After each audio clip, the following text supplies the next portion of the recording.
Ok, mis hermanos,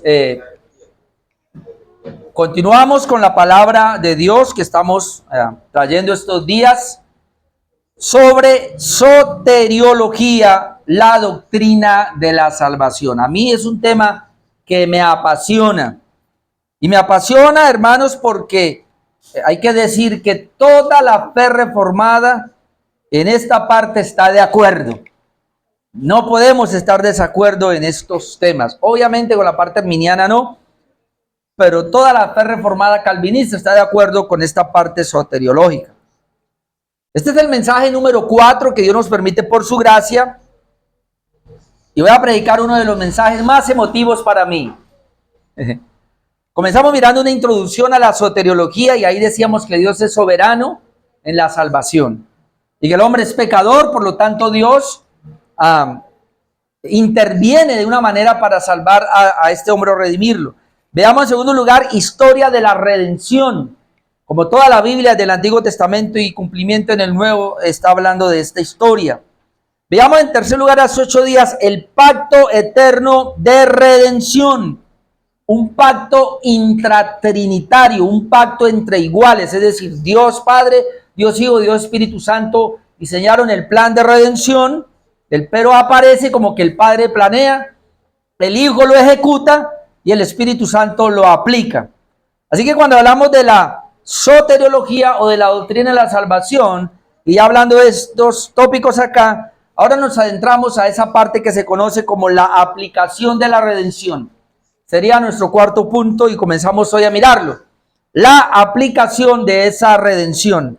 Pero en esa aplicación, hermanos, entra lo que se conoce como el ordo salutis o el orden de la salvación, que ahí sí hay diferentes posturas en algunos reformados en cuanto a este orden de la salvación.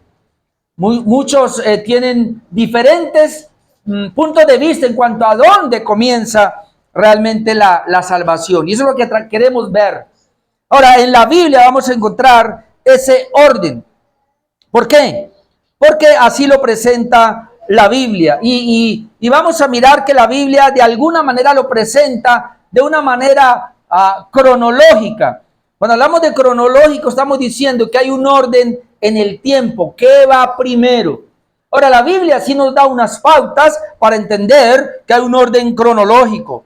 Pero en algunos, y vamos a mirar, no podemos ver eso tan cronológico y ahí entramos a mirar un orden lógico. Y eso es lo que vamos a tratar de ver.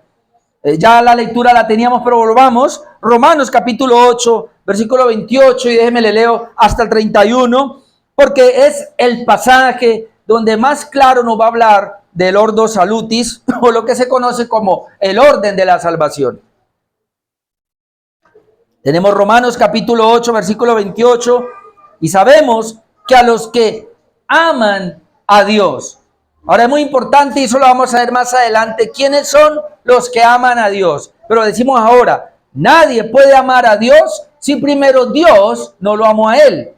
Entonces, a los que aman a Dios, todas las cosas les ayudan a bien. Pero luego aclara, esto es a los que conforme a su propósito son llamados. O podemos decir, hay un llamamiento de Dios con un propósito. O Dios tiene un propósito al llamar porque los ama.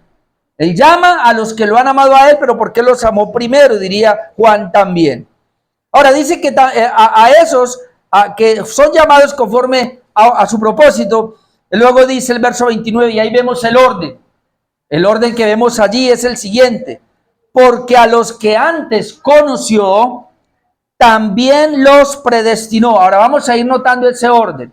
Y eso es lo que vamos a comenzar a mirar. A los que antes conoció, a esos mismos que conoció antes, también los predestinó para que fuesen hechos conformes a la imagen de su Hijo, para que Él sea el primogénito entre muchos hermanos. Pero ahora note, y a los que predestinó, son los mismos que conoció, a estos también llamó. Y a los que llamó, que son los mismos que conoció y que predestinó y llamó, a estos también justificó. Y a los que justificó, que son los mismos que conoció, que predestinó, que llamó y que justifica, a estos también glorificó. Por lo menos hay 5 puntos en esa escala del orden de la salvación. Por eso dice el 31, ¿qué pues diremos a esto? Si esto es una obra de Dios y Él lo hizo, ¿qué pues diremos a esto? Y contesta, si Dios es por nosotros, ¿quién contra nosotros? Hermano, si esto fue diseñado por Dios, dígame, ¿quién se puede oponer a esto? ¿Quién se puede oponer a lo que Dios ha establecido? A eso se le llama el ordo salutis o el orden de la salvación. Ya lo dije, este orden es general y no tan fijo cronológicamente en algunos casos, como lo vamos a ver. Ahora, vemos que hay aquí una progresión, hermanos, que es un proceso que comienza en la mente de Dios, se concretiza en el decreto de Dios, luego se efectúa en Jesucristo y luego es aplicado por el Espíritu Santo y culmina en la eternidad. Eso es, mi amado hermano, lo que nosotros vamos a comenzar a ver. Vuelvo y lo repito. Este es un proceso que comienza en la mente de Dios. Dios es el que comienza a idear ese plan. Se concretiza en el decreto de Dios cuando hay esa reunión intratrinitaria y ahí se concretiza. Luego se efectúa en Jesucristo, como lo cantábamos ahora, cuando Él está muriendo en la cruz. Pero luego es aplicado por el Espíritu Santo a nuestras vidas y luego vamos a ver cómo eso va a culminar en la eternidad, es decir, en la glorificación. Hermano, esto es precioso, la salvación desde la eternidad hasta la eternidad aplicada a los que Él ha escogido. Así que vamos a comenzar por el primer punto y es lo que vemos ahí. Y el primer punto es el previo conocimiento de Dios. Así que ese es nuestro tema hoy. En el Ordo Salutis, de ahí vamos a mirar por lo menos 12 cosas más, o 15, no sé. Porque algunos tienen una lista de 10, a mí me han salido como 15. Porque yo quiero ir parte por parte. Obviamente, mirando lo que es, y lo vamos a ver más adelante, la conversión, que se puede tomar como uno solo, pero uno puede tomar en 2, que sería arrepentimiento y fe, y miramos cada punto por separado.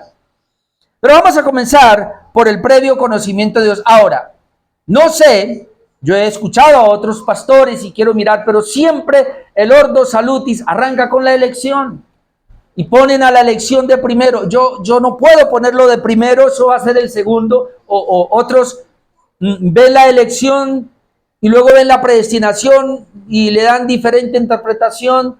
Otra vez, no sé, quizá me falte más estudio, pero yo lo veo como una sola. Para mí elección y predestinación viene haciendo lo mismo. Hay quienes dicen somos elegidos para salvación, pero podemos ser predestinados, sí, para salvación, pero también para otros propósitos de Dios. Bueno, si esa es la diferencia, no importa. Pero por lo general comienzan allí en la elección o la predestinación. Ahora, yo les digo, cuando lleguemos a la predestinación, que es dentro de 8 días, ahí vamos nosotros a mirar.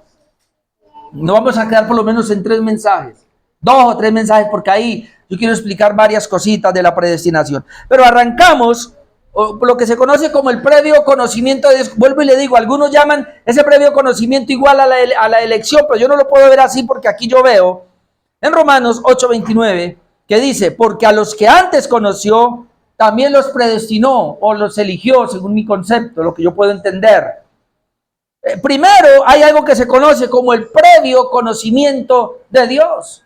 Y eso es lo que yo quiero que miremos a partir de ahora. Todo este plan de redención entonces comienza en la eternidad a los que antes conoció. Y ahí es donde quiero que trabajemos. Otra vez Romanos, porque a los que antes conoció también los predestinó. Y ya sabemos para qué. La predestinación, según este texto, es para que fuésemos hechos conformes a la imagen de su Hijo, para que Él sea el primogénito entre muchos hermanos. Por eso algunos teólogos dicen, ¿se da cuenta? La elección es que nos elige para ser salvos, pero la predestinación tiene un propósito y es ser como Jesucristo. Bueno, eso lo vamos a mirar más adelante. Ahora, hermanos, aunque Dios lo conoce todo, Él es el Dios omnisciente, y manejamos ese atributo de la omnisciencia de Dios, este conocimiento de que a los que antes conoció no se basa en el hecho de que el Señor supo algo de nosotros. Es decir, Dios los conoció de antemano, es decir, Él sabía lo que iban a hacer. Que es como nos presentan muchas veces a nosotros la elección, y eso lo vamos a ver más adelante. Sino que este conocimiento tiene que ver con un conocimiento íntimo de Dios, en su amor. Ahora, quiero explicar un poco esa palabra. A los que antes conoció es muy similar cuando Adán conoció a su mujer íntimamente. Es muy similar cuando una pareja se casan y se conocen íntimamente. Es decir, hay una intimidad allí de amor. Así que aquí no está hablando de un conocimiento general que el Señor tiene sobre todas las personas. Y como algunos dicen, ay, Dios vio el futuro, su previo conocimiento, como lo vamos a ver ahora. Y Él vio, y entonces los conoció porque Él sabía, y Él es Dios, y Él conoce todo. No. Aquí cuando dice a los que antes conoció, podemos llamarlo de esta manera o decirlo de esta manera. A los que antes amó. A los que antes tuvo intimidad, con los cuales Él se relacionó íntimamente. A esos que conoció allá en la eternidad, fue los que predestinó, como lo vamos a ver dentro de 8 días. Aquí podemos entender que es un amor selectivo de Dios, es decir, amó o conoció para salvación. Yo sé que a algunos no les gusta, pero este es un amor selectivo, y voy a llegar a este punto. Vale, cuidado. Lo que quiere decir es, a esos que Dios amó allá en la eternidad, o que conoció, que les dio su amor íntimo, fue los que predestinó para salvación. Es decir, y esto es duro, aquellos que Él no conoció allá o no les dio su amor íntimo, a esos nunca los llamó a la salvación. Y esos son los que van al infierno. A muchos no les gusta, pero así está en la palabra. Y eso es lo que yo quiero comenzar a mostrar. A los que antes conoció, por eso hablamos hoy del previo conocimiento como el primer paso para de ahí en adelante, hermanos, poder el Señor aplicar la redención. No es que Dios sabía, ya lo dije, quiénes iban a creer y por eso los amó. Vamos a mirar Primera de Pedro 1, 1 al 2. Primera de Pedro 1, 1, 2. Ya alcanzaron a ver aquí unos puntos acá, pero vamos a mirar. Dice Primera de Pedro 1:1. Pedro, apóstol de Jesucristo. Ya sabemos ahí, Pedro es un enviado de Jesús. A los expatriados de la dispersión en el Ponto, Galacia, Capadocia, Asia y Bitinia. Es decir, el apóstol Pedro, que fue el apóstol a los judíos, así como el apóstol Pablo fue el apóstol a los gentiles. El apóstol Pablo fue apóstol a los gentiles, el apóstol Pedro fue apóstol a los judíos, y entonces dice aquí, bueno, yo soy apóstol de Jesucristo, pero le voy a escribir a los expatriados, es decir, a los que están sin patria.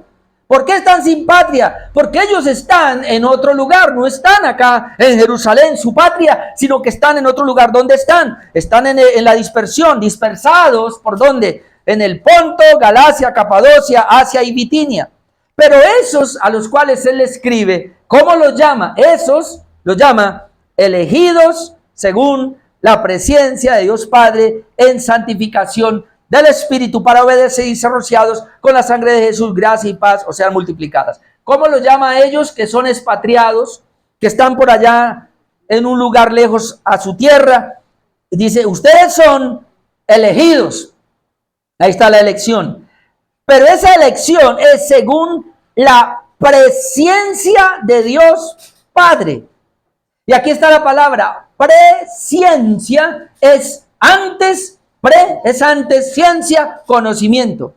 Según el escogidos, o sea, Él los escogió, pero los escogió según el previo conocimiento de Dios. Y ahora aclaro otra vez, este previo conocimiento de Dios no es como nos dicen los arminianos, es que Dios lo conoce todo. Y Él vio al futuro, y Él vio que Orlando iba a nacer, que se le predicaba el evangelio, y Él vio que Orlando iba a responder. Entonces, por eso lo eligió. No es así. El previo conocimiento acá, que es el mismo que vemos allá a los que antes conoció, tiene que ver con el mismo íntimo amor de Dios. Es decir, ¿por qué el Señor nos escogió? Según su presciencia o según su previo conocimiento, porque Él ya nos conocía de antemano. Es decir, yo lo conocía ya en la eternidad, le di mi amor en la eternidad y por eso en el tiempo yo ahora lo elijo para que sea mío. Es decir, Dios no va a elegir a nadie que Él no ha llamado en la eternidad. No lo va a elegir. Él elige a los que amó en la eternidad porque intimaron con Él, y eso significa la palabra presencia. Pero mira algo más. La presencia de Dios Padre en santificación del Espíritu. Es por eso que cuando una persona es elegida, esa persona no puede más que andar en santidad del Espíritu. Porque la elección tiene que ver en la santidad del Espíritu. No es que haya alguien que es elegido y ahora dice soy elegido, soy predestinado y camino como se me da la gana. No, no puede. No puede porque la elección tiene que ver con el amor mutuo que Dios tuvo allá. Ahora lo elige, pero aquí cuando Él lo llama en esa santidad del Espíritu. Y como dice, ¿para qué? Para obedecer. Es decir, habla de la obediencia que será una consecuencia y ser rociado con la sangre de Jesucristo. Así que la elección del previo conocimiento para que ellos caminen en santidad, para que obedezcan al Señor, sean rociados con la sangre de Cristo, tiene que ver con el previo conocimiento. Y a eso es lo que le apuntamos nosotros. Es decir, Dios los amó o Dios los conoció y por eso los eligió para salvación. Y como lo vamos a ver más adelante, y es a esos que les da la fe. Y es a esos que les da la capacidad para arrepentirse. Los demás no pueden. John Stott dijo lo siguiente allí: el conocimiento previo de Dios es amor soberano y distintivo. El conocimiento previo de Dios aquí que él está mencionando es un amor soberano porque es de Él y solo de Él. No es porque Él vio la acción de un ser humano, sino porque a Él le plació amarlo a pesar de que no íbamos a portarnos bien. Y nos amó en la eternidad a pesar de nuestra condición pecaminosa. Él determinó soberanamente salvarnos, pero también es un amor no solo soberano, sino electivo, porque Él decidió elegir a los que Él quiso. Sé que esta palabra de la predestinación a muchos no les gusta, porque la gente habla de un evangelio humanista. Yo esta mañana en Cali hablaba un punto que Dios me hizo pensar mucho ayer en la tarde y esta mañana cuando estaba orando, porque yo he tenido problemas con la oración y algunos hermanos. Ayer hablaba con un hermano que me decía, pastor, es que yo hasta dudo de mi salvación porque a mí no me nace orar. Y ese mismo hermano, yo lo conocí, o no lo conocí, pero me dijo que estaba en una iglesia que yo sí conocí, donde se oraba demasiado. Ahora, ¿qué entendí yo con eso? Y porque yo también tengo problemas ahora. Mire, yo no tenía problemas, hermano, para orar antes. Cuando estaba en esas iglesias apostólicas y proféticas, yo no tenía problema para orar. Yo le oraba a usted 3 horas, 5 horas, hasta 8 horas de seguido. Tome agüita. Me gastaba 2, 3 botellas de agua, pero yo oraba recorrido. Ahora, ¿cuál es el problema? Que ahora que estoy en la reforma me cuesta orar y no alcanzo a la media hora y ya estoy cansado, o a la hora. Y yo le preguntaba al Señor, ¿por qué es esto así? ¿Y sabe cuál es el entendimiento que llegué? Y es este, hermano, y es muy sencillo. Allá yo oraba porque era mi esfuerzo para conseguir lo que yo quería. Es decir, nos enseñaron a trabajar y a conseguir las cosas. Entonces yo oraba y yo decía, si oro más el Señor me bendice. Igual, si doy más Dios me da. Si le sirvo mejor, más Dios me da. Es decir, yo pensaba que mi esfuerzo, que mi obra era la que iba a traer la bendición de Dios y por eso no me daba ningún temor orar y dedicaba tiempo a la oración precisamente por eso. Pero acá en la reforma, cuando ya entendemos nosotros bien la palabra, entendemos que Dios es el que hace todo. Entonces yo digo, y ahora yo voy a orar, ¿pero para qué? Entonces la Biblia me dice, yo debo orar para rendirme a la voluntad de Dios. Ahora note esto, hermano. Como yo allá oraba para conseguir mi voluntad. Así era. Yo oraba para conseguir mi voluntad, que Dios me diera lo que yo quería. Entonces ahora no oro porque yo sigo amando mi voluntad. Es decir, la oración ahora, aquí entendiéndola bien, es para negarme a mí mismo y que se haga la voluntad de Dios. Entonces por eso no oro, porque quiero seguir haciendo mi voluntad. El hombre siempre es así. Y este es el problema, hermanos. El hombre, por eso usted ve en esas iglesias arminianas allá son excelentes para todo, puntuales, corren, caminan, hacen todo porque es su esfuerzo y su obra para conseguir algo. Pero como aquí venimos y como así, ya no lo dio todo, ya lo hizo Cristo, ¿qué tengo yo que hacer? Nada. Entonces mucha gente se relaja, pero así no es, hermano.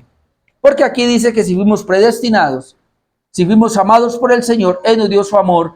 ¿Y para qué la oración? Recuerde a Jesús: Señor, no se haga mi voluntad, sino la tuya. ¿Para qué oramos entonces? Para negar nuestra voluntad. En la iglesia arminiana, ¿para qué orabas tú? Para conseguir su voluntad. Y aquí, ¿para qué oramos? Para negar esa voluntad. Allá era para conseguir lo que yo quería, y aquí es para negar y entregar eso que yo quiero en la voluntad del Señor y hacer la voluntad del Señor. Ese es el problema. Por eso muchas veces aquí no oramos.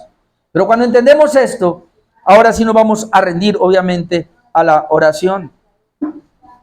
Dios habló de su conocimiento íntimo de su pueblo a individuos escogidos. Vamos a mirar por lo menos el Salmo 139 del 1 al 6 y luego vamos al 13, que esto es impresionante.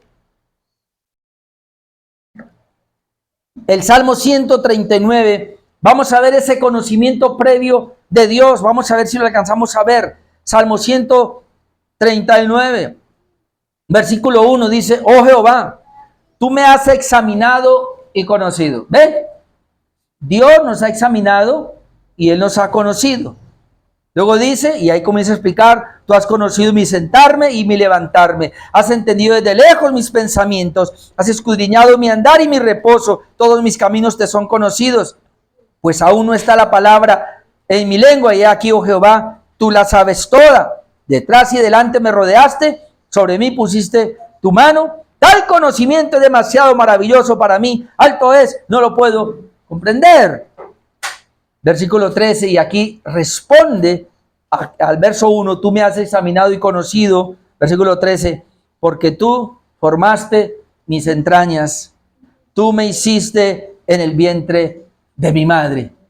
Hermano, ¿por qué el salmista dijo que Él me ha conocido? ¿Por qué dice que Dios conoce mi levantarme y mi sentarme? ¿Por qué Dios conoce todas las actividades tuyas? ¿Por qué Dios sabe de ti y de mí antes de que yo hable? Porque Él así me hizo. ¿Ve? Dice el versículo 13, porque tú me formaste mis entrañas, tú me hiciste en el vientre de mi madre. ¿Acaso aquel que nos hizo en el vientre de nuestra madre, nos estaba formando, no sabe cómo nos hizo? Póngale cuidado. Así que eso es muy importante, porque esto nos está hablando de antes de nosotros hacer las cosas, el Señor ya las conocía. ¿Y por qué ya las conocía? Porque Él nos diseñó y nos formó. En Oseas 5:3 también encontramos otra partecita. Dice, yo conozco a Efraín. Y aquí Efraín es la representación del pueblo del Señor. E Israel no me es desconocido. Yo conozco a Israel. Yo conozco a Efraín. Porque ahora, oh Efraín, te has prostituido y se ha contaminado. Aunque ahora se ha prostituido y se ha contaminado, igual yo lo conozco porque es mi pueblo. Ahora, note Juan 10, 14, 15.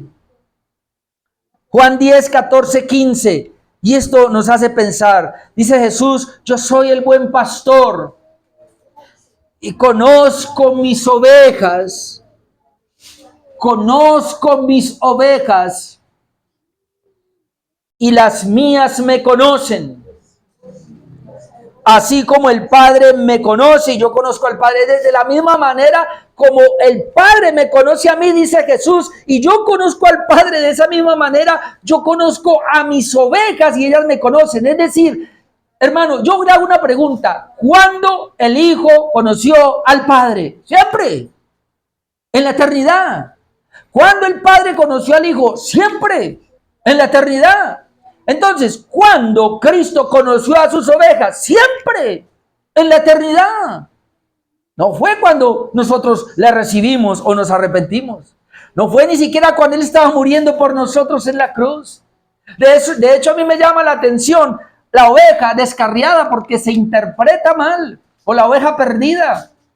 Y dice que él, dejando las 99, se fue a buscar la que se había descarriado. Y la gente siempre cree que las 99 son las que están dentro de la iglesia y que la que se descarría es la que se aleja, que el pastor tiene que ir a buscarla. No, mi amado hermano, así no es. Yo no sé qué pasa con las 99 y eso no importa, porque a la larga ese no es lo que quiere enseñar esa parábola. Lo que la parábola quiere decir es que la oveja de él se le había descarriado y esa oveja eres tú y soy yo. Y esa oveja son los elegidos de Dios en la eternidad. A los que él amó, esa oveja fue la que se le descarrió.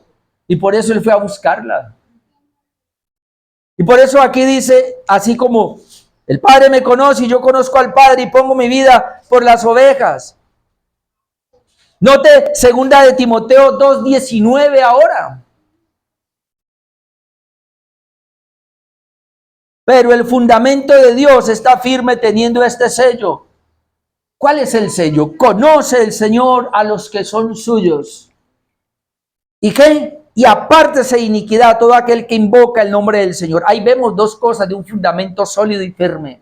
Primero, el Señor conoce a los que son suyos. Ahora la pregunta, ¿cuándo los conoció, hermanos? En su previo conocimiento. Cuando los conoció, cuando nos dio su amor, tú ni habías nacido y yo tampoco. Y el Señor ya nos había amado desde antes de la fundación del mundo. Ahí nos dio su amor. Y por eso Él luego, como vamos dentro de 8 días, nos elige. Pero dice que el Señor los conoce porque son suyos. Ahora yo pregunto, hermano, míreme. Aquí dice, conoce el Señor a los que son suyos. Ahora yo pregunto, ¿acaso Él no conoce a los que no son suyos? Claro, porque si Él conoce a los que son suyos, obviamente Él conoce a los que no son suyos. Ahora yo pregunto, porque aquí todos tenemos hijos. ¿Usted conoce a sus hijos o a su hijo? En medio de una cantidad de hijos, perdón, de muchachitos, usted cuando va al colegio o al jardín, una cantidad de muchachitos, ¿usted no sabe cuál es el suyo o la suya? ¿Y por qué? Ahora, conociendo al suyo o a su hija, ¿acaso usted no conoce a los que no son suyos? Claro que los conoce también. O aquí estamos todos. Podemos decir aquí que conocemos a todos. Aquí hay 4 niños en esta tarde. Conocemos a estos, perdón, 5. Conocemos a estos, es que 3 son de ellos, no que se viene así que pues como. Conocemos a 5 niños aquí. Ahora, ¿los conocemos todos? Claro. Pero ¿a quién ama usted? ¿A quién le da su amor? Al suyo. Es lo mismo. Cuando habla aquí de que el Señor conoce a los que son suyos, está hablando de los que Él amó en la eternidad. Es muy importante que entendamos eso, porque eso nos va a ayudar de en adelante a entender todo lo otro. El Señor conoce en amor, es decir, son míos, pero eso no quiere decir que no conozca a los otros. Los conoce, pero no para salvación, no para darles su amor. Por eso, en segundo lugar, y apártese de iniquidad todo aquel que invoca el nombre del Señor, porque se supone que a los que Dios conoce que son suyos, ellos le van a invocar. Y esos que le invocan, ¿qué deben hacer? Apartarse de iniquidad, es decir, caminar en santidad. Ahora eso es lo bueno, y eso es lo positivo del conocimiento de Dios.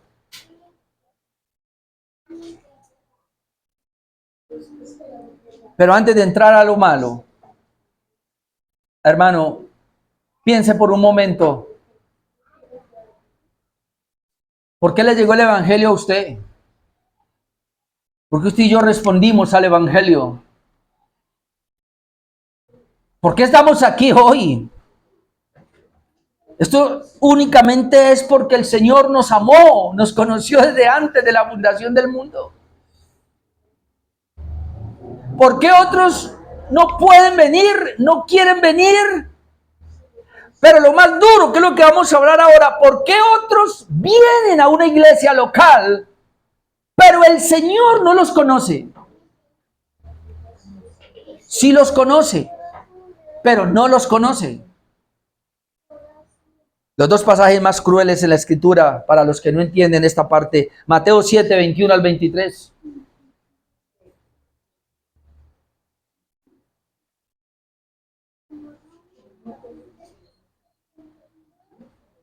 En Mateo 7, 21 al 23. Leemos lo siguiente: no todo el que me dice Señor, Señor, entrará en el reino de los cielos, sino el que hace la voluntad de mi Padre que está en los cielos. No nos podemos quedar ahí porque muchos dirán, y a mí me han dicho, hay que hacer la voluntad del Padre para entrar al cielo. Pero espérese, ¿quién puede hacer la voluntad del Padre? Muchos me dirán en aquel día, Señor, Señor. Mire que le dicen Señor. Mire que lo llaman Señor. Le cantaron aún en la iglesia Señor. Y le profetizaron. No profetizamos en tu nombre, usaron el nombre del Señor. Y en tu nombre echamos fuera demonios. ¿Cómo? No se asuste porque Judas echó fuera demonios.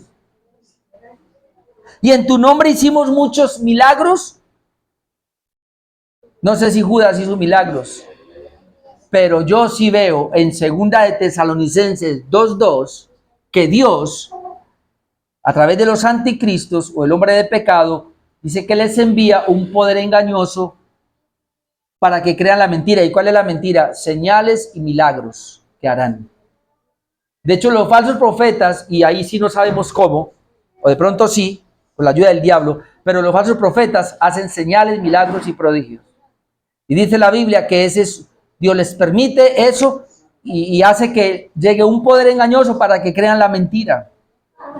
Pero luego dice ese texto más duro, para que no sean salvos, los que entran palabras, los que Dios no quiere que sean salvos. Entonces la gente malinterpreta y nos traen esos versículos, pero ¿acaso la Biblia no dice que Dios quiere que todos sean salvos y vengan al conocimiento de la verdad? Eso lo vamos a ir hablando más adelante, pero déjenme, yo sigo leyendo aquí. En tu nombre hicimos muchos milagros. Esos, muchos me dirán, entonces les declararé. ¿Cuándo? En aquel día. ¿Y cuándo es aquel día? El día del gran juicio, el día de su segunda venida. Les declararé, nunca os conocí, apartados de mí, hacedores de maldad. Ahora, antes de mirar nunca os conocí, el Señor le dice, apártese de mí, y hay una razón clave, hacedores de maldad. Pero ¿cómo esos hacedores de maldad invocaban el nombre del Señor? Hacían milagros, profetizaban, echaban fuera demonios. ¿Cómo es posible que hacían todo eso? Es decir, usted no puede ver a estos hombres fuera de una iglesia local. Están dentro de una iglesia local haciendo todo esto. Pero hay una palabra que el Señor usa aquí y dice, les declararé, de cierto, entonces les declararé, nunca os conocí. Ahora yo pregunto, ¿no los conoció el Señor? Claro, por eso los echa fuera. Porque los conoció como hacedores de maldad.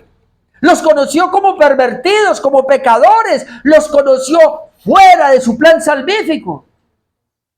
Cuando Él dice aquí nunca los conocí, no es que no los conozca, es que no los conoce porque no los amó en la intimidad. En otras palabras, ustedes hicieron todo eso, pero yo a ustedes nunca los amé. Ustedes no son de mis elegidos. Pero la gran pregunta que nos surge es, ¿y entonces por qué hicieron eso? ¿Por qué fueron a la iglesia? ¿Por qué demostraron toda esa situación, toda esa religiosidad dentro de la iglesia? Ah, por una razón. Por la corrupción, porque le dice, ustedes son hacedores de maldad. Es decir, sus corazones estaban tan corruptos y tan corrompidos que cuando hacían esas cosas, lo hacían o para ser visto por los hombres, vanagloria, o para sacar provecho, como lo hacen hoy día, es decir, de una manera egoísta, o lo hacían para ver si con eso podían de alguna manera comprar a Dios con sus hechos. Hermano, por eso hay tantas iglesias. Ahora, eso nosotros viéndolo en las iglesias que conocemos supuestamente como evangélicas. Y ahora yo pregunto, y entonces aquellas que no conocemos como evangélicas, hable usted de los adventistas, de los mormones, de los testigos de Jehová, ¿por qué se entregan? Hable ahora de los musulmanes, ¿por qué se entregan? Hable de los Krishna, Hare Krishna, ¿por qué se entregan? Hable de todas las religiones orientales, ¿por qué se entregan? ¿Por qué son religiosos? ¿Por qué adoran a un Dios que desconocido porque ellos ni saben quién es Dios y aún así lo hacen? No nos engañemos, mi amado hermano. Aún dentro de las mismas iglesias reformadas puede entrar gente con estas características. El asunto es que el Señor no va a conocer a nadie que no lo haya conocido en la eternidad. Si Él lo amó allá en la eternidad, ese es suyo. Pero si Él no lo amó allá, Él le va a decir, así sea el, entre comillas, el más santo, entre comillas, el mejor predicador, el Señor le va a decir, no lo conozco. En Mateo 25 todavía está esto, y es fuerte porque ahí nos habla de las 10 vírgenes. Usted se imagina, yo creo que yo hablaba esto, y que no sé si fue en la primera clase o en el mensaje. Pero yo acabo este punto de las 10 vírgenes porque esto es impresionante. ¿Cuál era la diferencia entre las 5 prudentes y las 5 insensatas? ¿Sabe que la única diferencia era el contenido? El aceite. Y el aceite tipifica al Espíritu Santo, pero tipifica la regeneración. Es decir, de esas 10 vírgenes que de alguna manera representan a todas las iglesias o a todos los que se llaman ser cristianos hoy día, habían 5 que eran imprudentes, insensatas. Es decir, estaban ahí, hacían lo mismo que las otras. Cantaban tal vez, anunciaban tal vez, predicaban tal vez, daban ofrendas tal vez, hacían lo mismo, todas hacían lo mismo. Pero llegó el momento de la venida del Señor y a unas les faltó aceite. Y la parábola lo que nos está mostrando es, no había vida espiritual en ellas. Eso es lo que nos quiere decir, porque cuando llega el Señor, por los suyos, la Biblia registra, y lo voy a leer aquí, Mateo 25, 10, dice, pero mientras esas ellas son las insensatas, iban a comprar aceite, porque no tenían. Dice que vino el esposo, y las que estaban preparadas, es decir, aquí tenían aceite o han sido regeneradas, dice que entraron con él a las bodas. Note acá, y se cerró la puerta. Se cerró la puerta. Pero luego, estas todavía pensando que podían, dice que después vinieron también las otras. ¿Cuáles son las otras? Ellas que se fueron a buscar aceite. Vinieron también las otras vírgenes diciendo, Señor, Señor, ábrenos. ¿Qué le pasó, Señor? ¿Cómo se fueron esas 5 y no nos esperaste? Miren lo que ya están pensando. Hey, nosotros creemos que nos tenemos ganado el cielo. ¿Por qué nos cierran la puerta? Tocan a la puerta, Señor, ábrenos. Ahora la parábola nos presenta, porque es una parábola. Dice, mas él respondiendo, dijo, no sé si les abrió.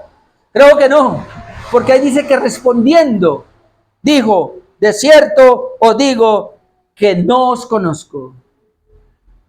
Ahora yo quiero que relacionemos eso. Porque no es que el Señor no las conociera, de hecho por eso le cerró la puerta. Porque Él sabía quiénes eran. ¿Quiénes eran? Impías. ¿Quiénes eran? Maldadosas. ¿Quiénes eran? No regenerados. ¿Quiénes eran? No las conozco. ¿Por qué a las otras les abrió? Porque a esas sí las conozco. Por eso habíamos hablado de que el Señor a los que antes conoció, a esos los predestinó. Es decir, el Señor, hermano, tuvo que conocernos en la eternidad para poder llamarnos. Si el Señor no conoció a una persona en la eternidad, así sea el pastor que tenga la iglesia más grande, él no va a ser salvo, no va a entrar. Porque Dios no va a dejar entrar a nadie que Él no conoce, es decir, a nadie que Él no ha llamado. Por eso este punto, hermanos, es fundamental, el previo conocimiento.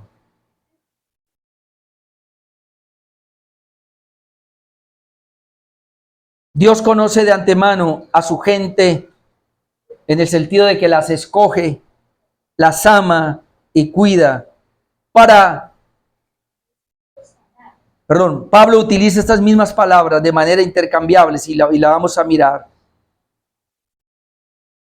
En Romanos 8:33 leemos, ¿quién acusará a los escogidos de Dios? Y ya dijimos, estos escogidos de Dios son los que Él escogió con un propósito de salvación, porque a los que antes conoció también los predestinó o los escogió. En Romanos 9, 10 y 11, ahora el apóstol Pablo dice, y no solo esto, sino también cuando Rebeca concibió de uno, de Isaac nuestro padre. Nota el paréntesis, pues no había aún nacido, ni había hecho aún ni bien ni mal. ¿Para qué? para que el propósito de Dios conforme a la elección permaneciese no por las obras, sino por el que llama. Para que el propósito de Dios conforme a la elección permaneciese. Es decir, Dios eligió de este vientre, del vientre de Rebeca,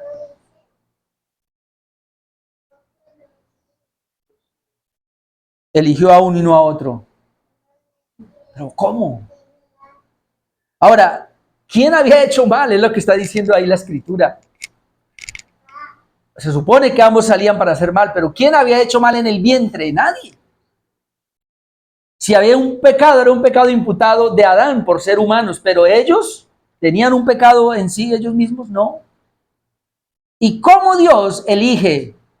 Es que Dios no elige porque ve algo en la persona, sino que Dios elige porque amó desde la eternidad. Amó a Jacob y no amó a Esaú. Ahora, Esaú lo amó con un amor general, lo que se conoce como la gracia común. Y lo bendijo y le hablaba, pero no lo tenía en los trámites o en el plan de salvación. En cambio, a este otro, que era más tramposo, lo tenía en el plan de redención. Por eso esto es impresionante, porque por eso dice, no había aún nacido, ni aún habían hecho ni bien ni mal, pues para que el propósito de Dios conforme a la elección permaneciese, no por las obras, sino por el que llama. La elección depende del amor de Dios que nos tuvo, y Él no nos amó porque nosotros íbamos a ser diferentes a los demás. Quizás éramos los peores. Nos amó porque en su soberanía le plació amarnos. Hermano, tú y yo estamos aquí y es solamente porque Él le plació amarnos. No había nada en ti, no había nada en mí. Pero luego el Evangelio nos llegó y nos llegó sencillamente por eso, porque es imposible, hermano. Y yo cuando pienso en eso digo, Dios, ¿cuánta gente habrá en este barrio? ¿Por qué Dios permitió que llegásemos aquí? Porque mientras estemos aquí, se van a abrir las puertas para que otros conozcan. Si esos son elegidos, así sea el borracho, el que sea, no sé cómo sea, no importa la depravación que tenga, pero si ese fue amado por Dios en la eternidad, nos va a conocer la palabra, va a conocer el evangelio, va a venir a reunirse con nosotros aquí. Por eso tú y yo debemos evangelizar y orar por ellos. Ahora mire Romanos 11, 5 y 7. Todos estos, como ya dije, son nombres intercambiables que usa Pablo. Romanos 11, 5 al 7. Así también aún en este tiempo ha quedado un remanente escogido por gracia. Otra vez cuando dice escogido por gracia es porque no había nada en la persona. Por eso los arminianos aquí, hombre, yo no sé cómo digan, no, es que Dios vio que iba a creer. ¿Así? Pero aquí dice que fuimos escogidos por gracia. Y cuando hablamos de la gracia es que no hay obras.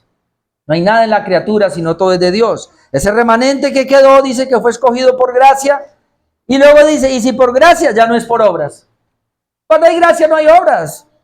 De otra manera la gracia ya no sería gracia. Es decir, si hay obras, ya entonces la gracia deja de ser gracia. Y si por obras, ya no es por gracia. Cuando alguien confía en las obras, la gracia se va. Cuando alguien confía en la gracia, las obras se van. Cuando alguien confía en la gracia, en las obras se va la gracia. Por eso nosotros somos una iglesia de la gracia. Amén. No confiamos en nuestras obras para nada. Absolutamente para nada. Y sigue diciendo allí, ese remanente escogido por gracia.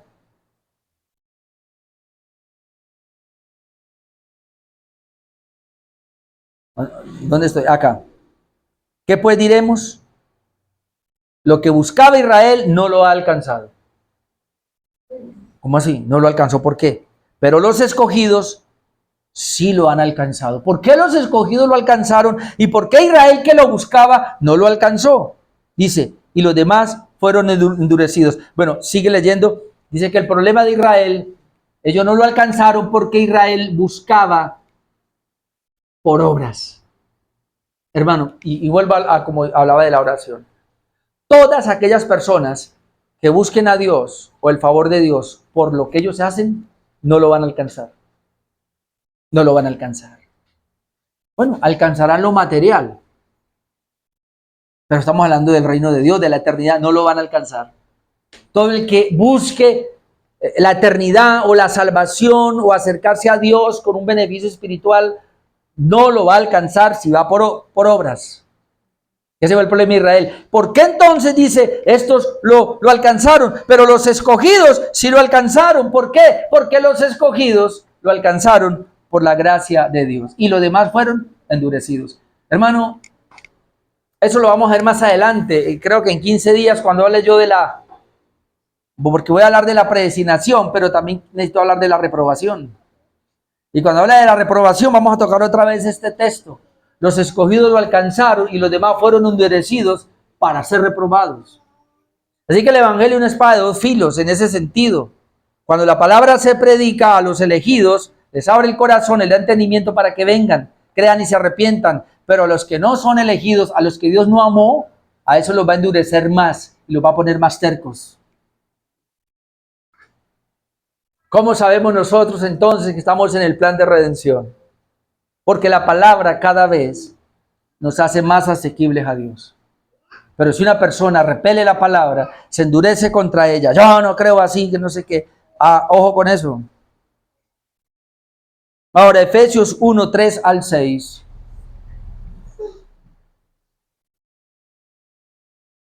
Las 8 ya terminamos diciendo que en Efesios 1, del 3 al 14, están las tres personas de la Trinidad en su plan eterno de redención. Pero miremos ahora la elección aquí, el amor de Dios. ¿Cómo es esa elección que está mezclada con el amor? Por eso entiendo que algunos teólogos dicen que el primer peldaño es la elección, porque ellos juntan la elección con el previo conocimiento de Dios. Yo estoy tratando de separarlos, aunque no he podido, porque estoy hablando del previo conocimiento de Dios, de que nos amó allá, pero tengo que meter la elección porque eso va casi junto. Y aquí lo vamos a ver otra vez en Efesios 1:3. Mire, dice, bendito sea el Dios y Padre de nuestro Señor Jesucristo, bendito sea Él. ¿Qué nos bendijo? ¿Quién es ese? El Padre. Él nos bendijo con toda bendición espiritual en los lugares celestiales en Cristo, porque no hay bendición sino a través de Cristo. Nos bendijo en Cristo. Ahora vamos a ver qué implica esa bendición. Aquí dice el versículo 4, según nos escogió en Él. ¿Cuál es la primera parte de la bendición en Cristo? ¿Un carro? ¿Una casa? Estoy bendecido. Y es lo que habla la gente hoy día. Estoy bendecido porque tiene un carro, tiene una casa. Estoy bendecido porque tengo cuentas, mis cuentas están llenas. No, hoy día es mi Nequi, está full. A veces vamos al Nequi y no tenemos. ¿Cuál es la primera bendición? Somos benditos por Jesucristo, según nos escogió en Él antes de la fundación del mundo. ¿Cuándo nos escogió? Antes de la fundación del mundo. ¿Y por qué nos escogió? Porque nos había amado. Ahora se lo voy a demostrar más adelante que tiene que ver con el amor. Nos escogió antes de la fundación del mundo. ¿Para qué nos escogió? Para que fuésemos santos y sin mancha delante de Él. Ahí está la prueba. Que la elección tiene que ver con una escogencia. Se le voló. Pero dice aquí, y mire, verso 5. Traigamos la línea. Él nos bendijo. ¿Cómo nos bendijo? Al escogernos antes de la fundación del mundo. ¿Cómo nos escogió? En amor, habiéndonos predestinado.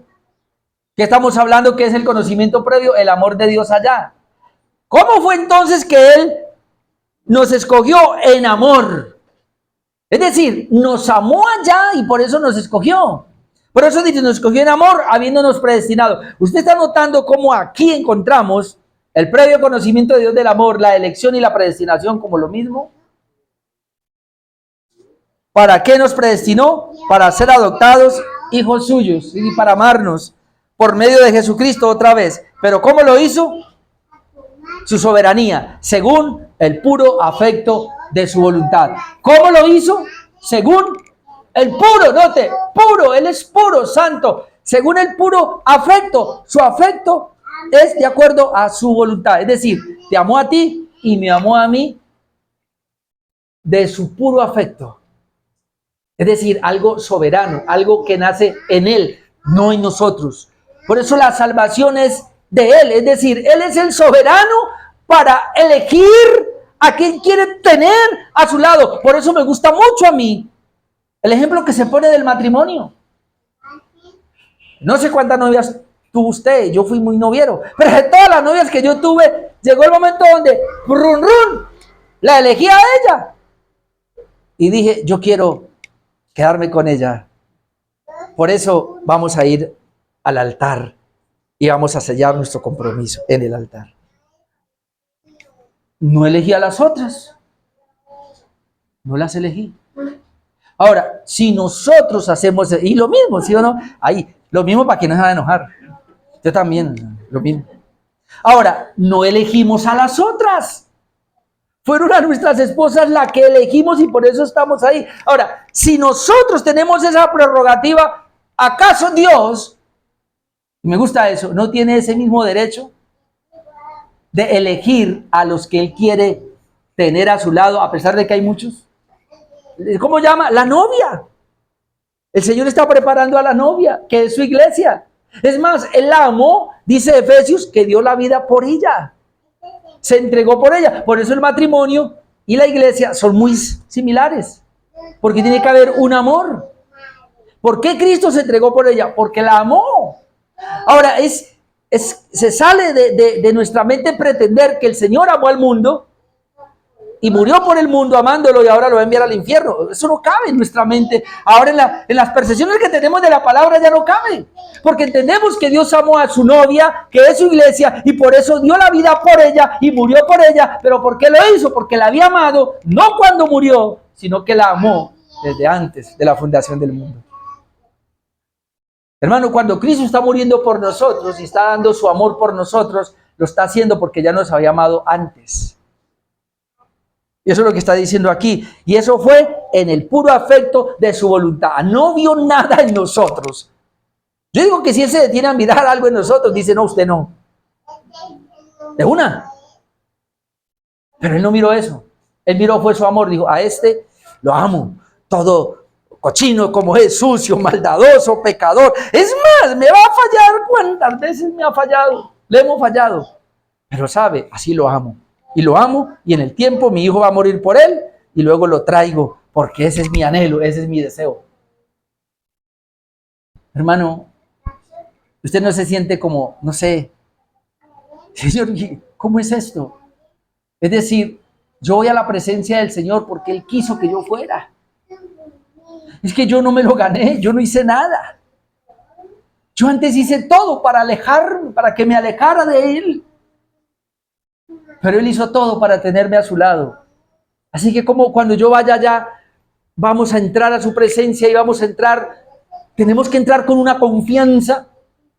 Porque Señor, yo vengo aquí porque tú me amaste desde antes de la fundación del mundo y por eso enviaste a tu hijo a morir. Hermano, ¿sabe? Ese es el evangelio y eso es lo que tenemos que compartirle a esta gente. Si ellos pueden creer esto y lo pueden aceptar, son de los nuestros. Pero si no pueden porque siguen confiando en sus propias obras, eso es incredulidad.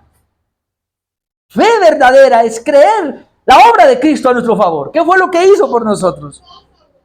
El texto sigue diciendo, ¿para qué lo hizo? ¿Para qué? Para alabanza de la gloria de su gracia. Y ahí está el punto. Todo esto lo hizo Él para recibir gloria y alabanza. Y no nosotros. Y termino con Primera de Juan 4, 10, 9. Primera de Juan 4, 10,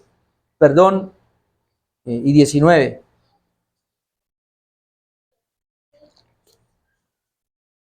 Primera de Juan 4, 10. Ahora notemos este pasaje. En esto consiste el amor. Estamos hablando del previo conocimiento y dijimos que ese conocimiento es un conocimiento íntimo de intimidad. Dios nos amó en la eternidad íntimamente. Entonces ahora dice, en esto consiste el amor. No en que nosotros hayamos amado a Dios. Pero ¿por qué Romanos dice que a los que, ¿cómo es? A los que aman a Dios. Claro, uno entiende ese pasaje con este.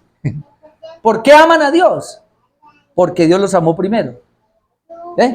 Porque dice, en esto consiste el amor, no en que nosotros hayamos amado a Dios, sino en que Él nos amó a nosotros. Note, y. Ahora yo pregunto, ¿cuándo nos amó? Porque dice, nos amó a nosotros y envió a su Hijo en propiciación por nuestros pecados. ¿Por qué dice y envió? ¿Nos amó cuando lo envió o nos amó y luego envió? Nos amó y luego envió. Él no nos amó en la cruz. Ahí manifestó el amor, muriendo por nosotros, pero Él ya nos había amado antes. El amor consiste no en que yo haya amado a Dios, sino que Él me amó a mí primero y envió a su Hijo. Y como respuesta a ese amor es que yo lo amo ahora. Pero el versículo 19, nosotros le amamos a Él porque Él nos amó primero. Ahora, ¿cómo demostró su amor por nosotros? De tal manera amó Dios a la iglesia que entregó su vida por ella. Y ahora espera el Señor que nosotros le amemos. Por eso a todo aquel que ha sido amado por Dios, allá en la eternidad, y se cumplió con la muerte de Cristo, y el Espíritu Santo le aplicó esa obra, que somos nosotros ahora, hermano, no nos queda otra que amarlo a Él ahora. Es decir, nuestro amor hacia Él sale por nuestros poros, brota por todo nuestro ser. Es que no hay otra manera. No, si alguien no ama a Dios, ¿cómo? No ha sido amado por Dios. Por eso esto no se trata de nuestras obras, se trata de una respuesta a un amor que se nos ha dado. Nosotros en agradecimiento hacemos las cosas. ¿Sabe por qué para mí no es carga venir aquí? Yo era que venía en la buseta, yo pensaba, ya Señor, yo amo esa iglesia de Tuluá, Padre, yo voy allá ahí, pero yo la amo, no porque en mí haya un amor especial hacia allá, sino es que el amor tuyo hacia mí fue tan grande que en mí tiene que haber amor ahora para mis hermanos, para la gente en Tuluá. Porque tú me amaste primero y me diste ese amor, y si tú me diste ese amor, hermano, no hay ningún problema. Mire la libertad que tenemos ahora para servir. Si me pagan, ¿qué importa? Si me dan, ¿qué importa? Porque yo lo hago para el que me amó a mí. No podemos pararnos ahora a poner condiciones. Cuando uno entiende ese amor de Dios, hermano, de esta manera, uno se entrega. Uno no pone condiciones. Por eso quería hablar de esto primero. Obviamente usted me va de pronto ahora a ver un poco repetitivo con algunos mismos pasajes cuando comienza a hablar de la elección, la predestinación, pero yo quería dejar esto claro, que el Señor nos elige o nos predestina, pero porque nos amó allá, y ese amor eterno allá antes de cualquier cosa, es lo que dice, y lo traigo porque dice así Romanos, a los que antes conoció, a esos fue los que predestinó o eligió. Entonces comenzamos a mirar el cuarto punto, ya para concluir, que es la aplicación de la redención. Y esta aplicación, como le dije, va a marcar por lo menos 12 puntos que vamos a tocar. Y comenzamos a mirar ese ordo salutis y arrancamos con la primera parte, que es el previo conocimiento de Dios. Así que ahí arranca la salvación. Por eso, yo lo decía hace 8 días y lo ratifico para que nunca se nos olvide. La salvación de nosotros nos es dada en 5 etapas. 5 etapas. Ojalá ya lo pueda saber. Primero, allá cuando nos amó. Previo conocimiento, allá en el plan eterno de redención. Allá me amó. Allá me escogió. Allá me predestinó. Ahí yo ya fui salvo. Ahí ya soy salvo. Número 2, yo soy salvo cuando Cristo está muriendo en la cruz, pagando la deuda de mis pecados. Ahí soy salvo. Número 3, yo soy salvo cuando se me presentó el Evangelio y respondimos en arrepentimiento y fe, una regeneración. El Espíritu Santo vino a morar en nosotros, ahí soy salvo. Pero ocurre que ahora estoy siendo salvo. La Biblia registra así, eso lo vamos a ver más adelante. En este momento estamos en esa etapa de que aún seguimos siendo salvos. Vamos rumbo a la salvación. Dice la Biblia, desead como niños recién nacidos la leche espiritual, no alterada, ¿para qué? Para que por ella crezcáis para la salvación. ¿Cómo no soy salvo? No, necesita crecer para la salvación. Es decir, estoy siendo salvo. Y ahí estamos, en esa cuarta, pero llegará la quinta, que es cuando entremos a la glorificación. Y una vez entremos a la glorificación, se completa las 5 etapas de la redención, de la salvación. Y ahí ya soy completamente salvo. Por eso ahora todavía Algunos dudan de su salvación, a veces dudamos. Por eso aquí todavía le fallamos a Dios, porque estamos en la cuarta etapa. Pero yo le digo una cosa, hermano, usted está seguro de la primera, todas las demás le van a llegar. Amén. Las promesas del Señor son así. Nos eligió allá, nos amó allá. Esa elección va a hacer que se cumpla la glorificación. Y allá vamos a llegar. Amén. ¿Cuántos se alegran por eso? Bendito el Señor, ¿verdad? Vamos a orar, dejemos ahí.